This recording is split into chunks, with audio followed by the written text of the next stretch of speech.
I'm slightly tense. But, so, and then, okay, so, and then too, on my milk, I know that you guys use a lot of Breeder's Edge and stuff. I prefer KMR. It's just something that I've been raised with. And I also mix my KMR. I will mix the powdered bag. I follow directions completely on it. It's usually 2 to 1. But I will take equal parts of that and I will mix it with like a can of KMR. Because if you feed usually just the powder, it tends to cause the constipation. Diarrhea comes from just the canned. If you actually make the milk and then put it in equal, you won't have the diarrhea / constipation problems. As they get older, I actually do 2 to 1. I'll do 1 can of the KMR and then 2 cups or 3 cups of the powdered milk. And I mix everything, you know, just like how it's supposed to be.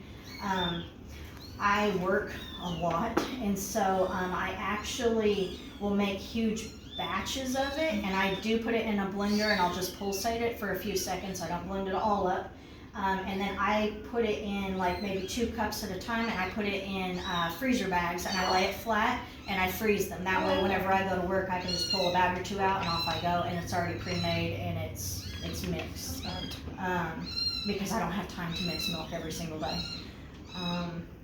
So you're doing the 1-to-1 ratio when they're this age? Yes, okay. I do equal parts up to probably about 2 to 3 weeks. Okay. Okay. Then after that, they start getting a lot bigger, they're healthier, and too, they also start drinking a lot more, and so then I add in more of the powder parts just to kind of keep stool soft, because a lot of that is overeating and stuff.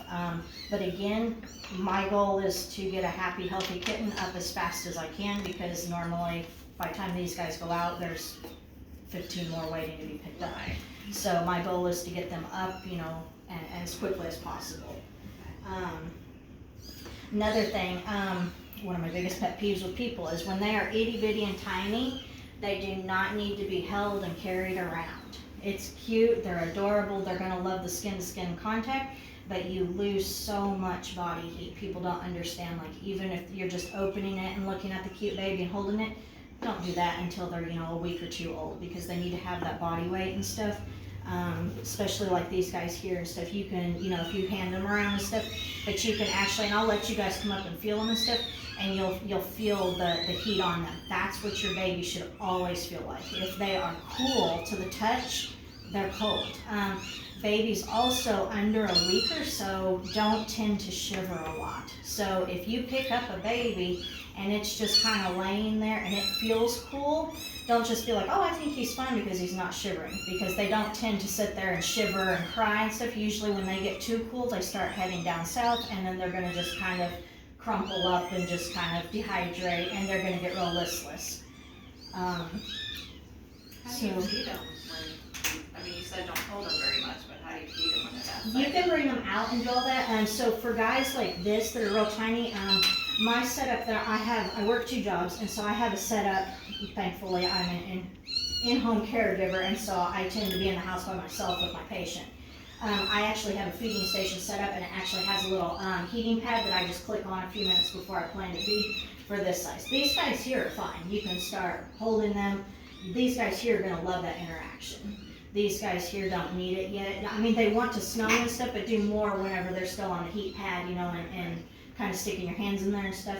They will purr, they'll do all that and stuff. They just don't need to be like, I have so many people, like family members coming over, we need to hold a kitten, only these guys. So, I was just trying to think of, I was trying to kind of go in the order here. Oh, okay, so on intake, on every baby that I get, I do 1/10 of a cc, so it's 0.1 cc of penicillin. And I brought it, I get it from Tractor Supply or my vet. This is Durapin. You can also get Pen-G, penicillin, any type of penicillin. I'm a firm believer that, and I do it underneath the skin on the back of the neck. It's super easy. It does burn and it's very thick, so you have to use usually like an 18 gauge needle. The reason I do this is because a lot of times whenever you, these guys are a bad example because they didn't have colostrum, but if you have a healthy, like, couple day old kitten that maybe just lost its mom, once you put that baby on formula, their stomach almost gets too much good bacteria. And so you want to, the penicillin is going to kind of kill some of that off. It's going to keep it more regulated. It's going to keep the gut health. The other thing that penicillin does is it's for bacterial infections. Most kittens that are under 2 weeks, usually like 10 days and under, the number one cause of death on them is infection. And it's usually bacterial, and it's usually because they're born outside, in the dirt, in weird conditions, even in hoarding situations, they're dirty. All that bacteria sucks right up that umbilical cord as soon as they're born. I mean, it's automatic. So the penicillin is, I've done it for years. It's something that I'm a firm believer in, and everybody gets it.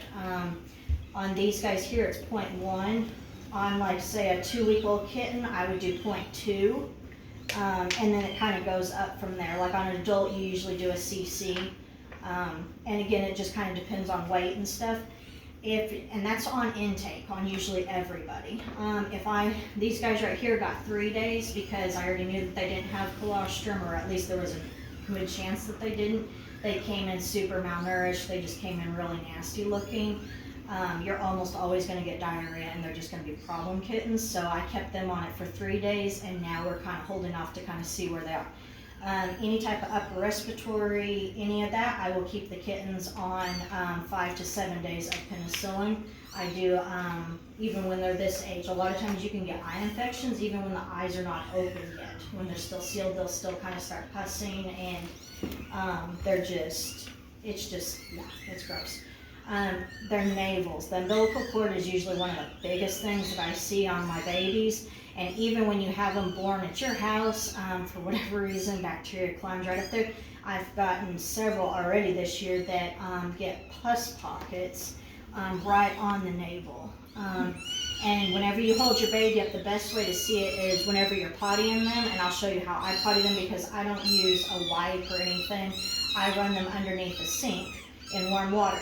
If you will come up here and run that water up on top of their belly button, their bellies are almost transparent at this point, and so you will be able to see if it's yellow or pus filled or bloody or anything, and they'll actually most of the time have some type of little lump and stuff there.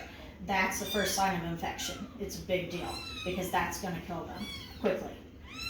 So I usually take a needle and I will pop that, or sometimes you can just, if they're a little bit older and their umbilical cord's already off, you can actually just run it under some warm water, pick it off, but you need to get that pus out. You don't want to squeeze hard, you just kind of want to lightly get all that pus out and stuff.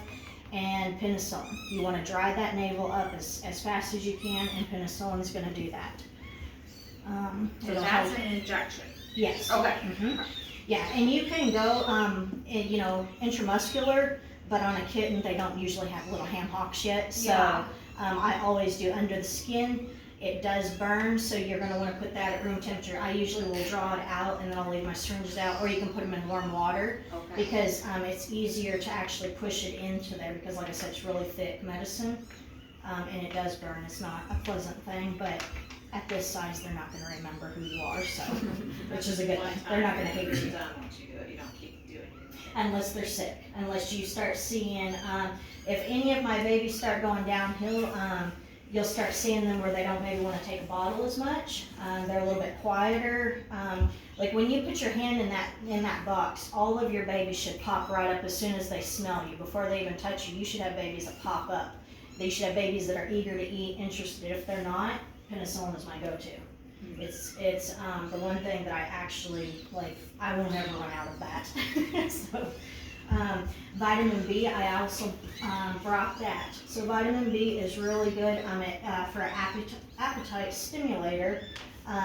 It helps pretty much just with everything. I usually do 0.1 on teeny tiny babies. These guys have got it for 3 to 5 days. I think we're on day 3 or 4 right now with these guys. And I write everything down on the calendar because I can't remember anything. So I do that. That goes underneath the skin also. It doesn't hurt to put it in there with the penicillin and stuff. I don't, do it in the same syringe, but you can put it in the same area. I usually only do that only once, but on babies like this that have sat out in the field and stuff, they just need extra help. I say you can't really overdose the vitamin B, complex, but you can. But technically, in small amounts and stuff, if they don't need it, they will pee it out. The kidneys and the liver, everything will filter out, so it's